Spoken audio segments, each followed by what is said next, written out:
네, 안녕하십니까. 오늘 또 예수님의 비유에 대해서 우리 함께 보도록 할까요? 오늘은 이제 불의한 청지기에 대한 이야기입니다. 예수님께서 비유로 말씀하셨는데, 불의한 청지기에 대한 비유를 말씀하셨죠. 어, 누가복음 16장 1절에서 13절에 기록되어 있는 말씀입니다. 불의한 청지기에 대한 비유는 지혜로운 사람에 대한 이야기라고 할 수 있습니다. 어떤 종이 지혜롭게 행동하는 것을 보고 너희도 이와 같이 이 세상을 살 때에 지혜로운 사람이 되라라는 말씀이죠. 음, 한 청지기, 청지기는 뭐냐면 그 재산 관리하는 사람이에요. 에, 옛날로 말하면 집사 정도 되는 거죠. 종들 중에서도 종을 잘 관리하면서 또 주인의 재산도 이렇게 부풀리면서 그런 사람을 바로 청지기라고 말합니다. 청지기가 주인의 소유를 낭비한다는 말을 주인이 듣게 됩니다. 그래서 주인이 소문을 듣자 보니까 이 재산 관리를 잘 해야 되는 이 청지기가 주인의 재산을 손해보게 만들고 불의하게 행동한다는 말을 듣죠. 그래서 주인이 이 청지기를 불러내다가 내가 다 가져와봐 장부, 내가 일시에 너를 점검할 거야. 만약에 점검해서 불의한 일을 나타나게 된다면 내가 너를 쫓아내리라 이렇게 이야기를 합니다. 그런데 이 청지기가 고민되죠. 분명히 자기 자신이 불의한 일을 행해서 주인에게 손해를 끼친 것이 장부를 확인하면 드러나게 될 텐데 고민에 빠진 거예요. 분명히 나는 이제 쫓겨날 거다. 그럼 쫓겨나면 어떻게 살아야 되나? 이렇게 고민을 하게 된 거죠. 그러다가 이제 자신이 이제 청직으로 있는 한 자신의 고난 한에서 빚진 자들을 주인에게 빚진 자들을 다 불러 모읍니다. 그래서 불러 모아서 주인에게 빚진 모든 사람들에게 50% 할인을 해주죠. 100만 원 빚졌다면 50만 원이라고 이게 다시 쓰라 해가지고 50만 원 빚진 걸로 해주는 거예요.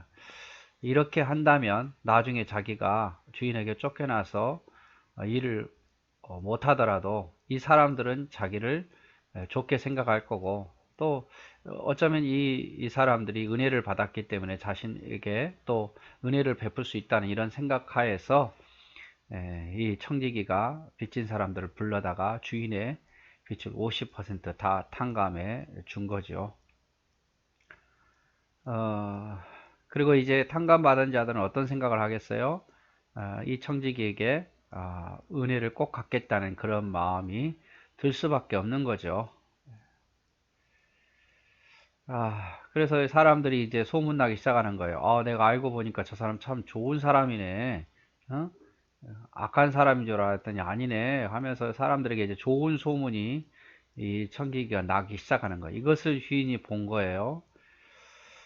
그런데 주인이 이 옳지 않는 청지기가 이를 어떻게 지혜 있게 하였으므로 칭찬하였으니 이 세대의 아들들이 자기 시대에 있는 빛의 아들들보다 더 지혜로움이라 라고 되어 있어요. 그래서 지혜로움에 대해서 칭찬하죠. 지혜로움에 대해서. 여러분 이거 오해하지 말아야 될 것은 불의를 행했던 종을 칭찬하는 것이 아니에요. 지혜롭게 행동한 것에 대한 칭찬이에요. 이 청지기처럼 주인의 손해를 끼치고 그런 행동을 하라는 게 아니라 자기가 이제 일을 그만두게 되면 사람들이 이렇게 하면 더 나한테 잘해줄 거다 생각하고 지혜롭게 일함에 대해서 칭찬을 한 겁니다. 말씀에 보면은요, 너희가 만일 불의한 재물에 충성치 아니하면 누가 참된 것으로 너에게 맡기겠느냐. 이 말씀 무슨 말씀이냐면 만일 불의한 재물에 충성치 아니한다. 이 불의한 재물이라는 것은 나쁜 짓을 해서 모은 재물이 아니에요. 여기서 불의한 재물이라는 것은 세상에서 모은 재물을 가지고 충성하지 아니한다면 누가 참된 것으로 하나님께서 너희에게 맡기겠느냐 이 말이죠. 그래서 이 불의한 재물은 나쁜 재물이 아니에요. 불의한 재물은 세상에서 모은 재물을 가지고 충성되이 살아라 그 말이에요. 친구, 즉 이웃, 하나님께 충성하며 살게 된다면 그 재물이 다 없어질 때에 오히려 그 도움을 받았던 사람들이 너를 영접하지 않겠느냐 그 말이죠. 이 말은 하늘의 보물을 쌓아두라 그 말이에요. 하나님 주신 재물을 가지고 열심히 주님을 위해서 충성되이 살면 하늘의 보물을 쌓는 것이고, 또 그것을 가지고 열심히 어려운 자들을 도우면 그 사람들이 너에게 도움을 주지 않겠느냐, 이런 의도로 이 불의한 청지기에 대한 이야기를 하는 거예요. 그래서 우리가 충성하지 않으면 지혜로운 사람이 아니에요. 충성한 사람이 지혜로운 사람이고, 결국 지혜로운 사람은 이 세상에 있을 때, 우리가 살아 있을 때에 충성되이 하나님을 위해서, 하나님 나라를 위해서 사는 것이 바로 지혜로운 사람이다 그 말이에요. 이제 나중에 다 우리가 주님을 위해서 일하는 것은 이 땅에서만 우리가 소용된다고 제가 말씀을 드렸죠. 죽고 나서 후회한들 무슨 소용이 있냐 그 말이에요. 그때 가서 내가 열심히 할 걸, 내가 그때 가서 열심히 하겠습니다 해도 소용이 없는 거예요, 하나님 앞에서. 이 세상 살아있을 때 우리가 열심히 주님 주신 은혜를 가지고, 은사를 가지고 열심히 사는 것이 바로 어리석은 사람이 아닌 지혜로운 사람이라 이 말씀을 지금 하시고자 하는 겁니다.